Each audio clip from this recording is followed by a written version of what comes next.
Court watchers tell us we are just hours away now from a verdict in a trial that has riveted many Americans and has entirely transfixed people across the pond. The case involves Nigella Lawson, a British celebrity chef and domestic goddess who, like Martha Stewart and Paula Deen before her, is now in reputational hot water. ABC's Lama Hassan takes us inside a courtroom showdown. Nigella. Celebrity chef Nigella Lawson has been on the hot seat for the past 3 weeks, front and center of a fraud trial that isn't even about her. A case that involves her beloved former assistants, accused of embezzling more than $1 million of Nigella and her former husband's money. But a grilling in the courtroom has been spilling some dirty little secrets about the TV cook, forcing her to confess she had taken cocaine and, to use her words, smoked the odd joint. In court, Nigella found herself in the witness box as a key witness. She strode in her 5-inch heels, in her knee-high boots. She went in there meaning business. She physically rolled up her sleeves, gripped the witness box and gave her oratory. The daughter of a British politician, Nigella started as a restaurant critic 20 years ago. By 1998, she had published her first book, How to Eat. Having people around my table makes me really happy. And a year later, the TV show that made her famous, Nigella Bites. It's so easy and yet so perfect. But then, this summer, making headlines with these pictures, not quite domestic bliss, snapped at a London restaurant with her husband, 70-year-old ad mogul Charles Saatchi. Saatchi quickly brushed this off as a tiff. But their marriage soon started unraveling when her family's long-term personal assistants, sisters Francesca and Elisabetta Grillo, were accused of swindling the company credit card to the tune of over $1 million.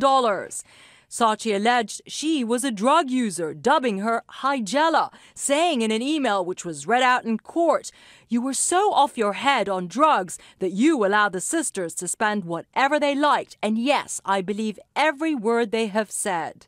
Later backtracking and claiming that he never saw any evidence of Nigella taking drugs, responding to that email which Saatchi had sent to his ex-wife calling her Nigella, Saatchi said, quote, "I was just being nasty. This isn't a very pleasant email, but I was very, very upset." Her reputation has also been on the line. I actually felt that from a branding point of view, this was someone who was showing confidence and showing a bit of British stiff upper lip sort of idea. She was going in as a woman in her own right, and I think that was a very powerful image in terms of TV image. For 10 hours, she chose to stand to give evidence spanning 2 days, refusing to sit for the whole duration.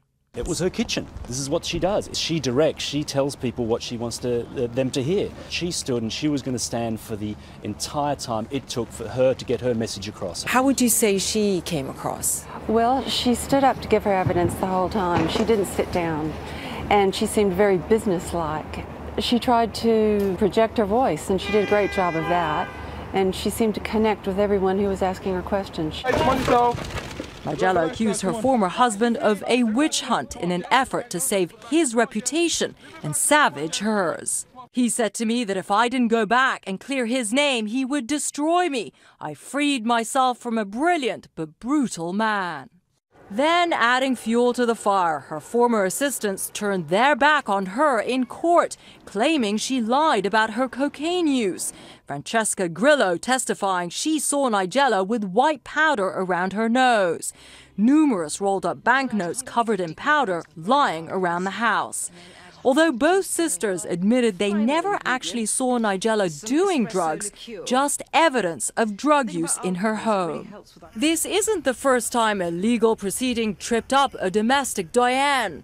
Martha Stewart was charged with insider trading 10 years ago, after a 6-week trial that turned into a media circus. What was a small personal matter became, over the last 2 years, an almost fatal circus event of unprecedented proportions. A jury found her guilty of lying to investigators. She served 5 months in federal prison, but after her release... Welcome to Martha's Cooking School. She went straight back to work, and her brand remains powerful.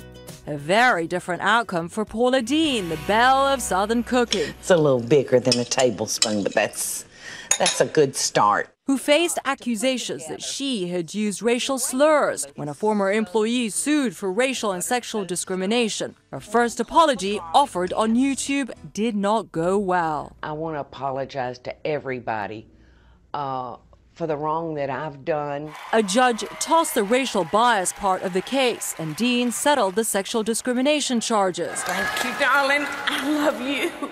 But the damage was done. The Food Network canceled Deen's show. She still retains a loyal following, but Deen lost more than $12 million in endorsements. Having people around my table makes me really happy. As for Nigella, the question is whether her cooking crown remains intact. It's really important in this case because the world is watching her, and they're watching her to see, you know, do we still trust her? Can we trust this woman's reputation in terms of her brand? Now, I believe that so far, that what has been revealed in the court proceedings, that this is a woman who has put forward her case from her point of view in a very clear way. So far, the court of public opinion seems to be in Nigella's favor. A recent poll for a British newspaper found that 39% had more sympathy for her than Saatchi. Even the Prime Minister of the country is declaring he is on Team Nigella. Speaking to The Spectator magazine, David Cameron was quoted as saying, "I'm a massive fan. I'm also an amateur cook, and I like her recipes." The judge asked the jury to disregard Cameron's comments. Nigella has surrounded herself with a close-knit circle of advisors called Team Cupcake. Saatchi ambled into court by himself, no one to consult with. He reportedly asked a stranger to rate his performance. "Was I crap?" he asked. A verdict is expected as early as tomorrow. So far, Team Cupcake seems to be coming out on top, but the proof, as they say, will be in the pudding. This is the new competition. Her next scheduled appearance is on ABC's The Taste early in the new year. So that way you get For Nightline, I'm Lama Hassan in London.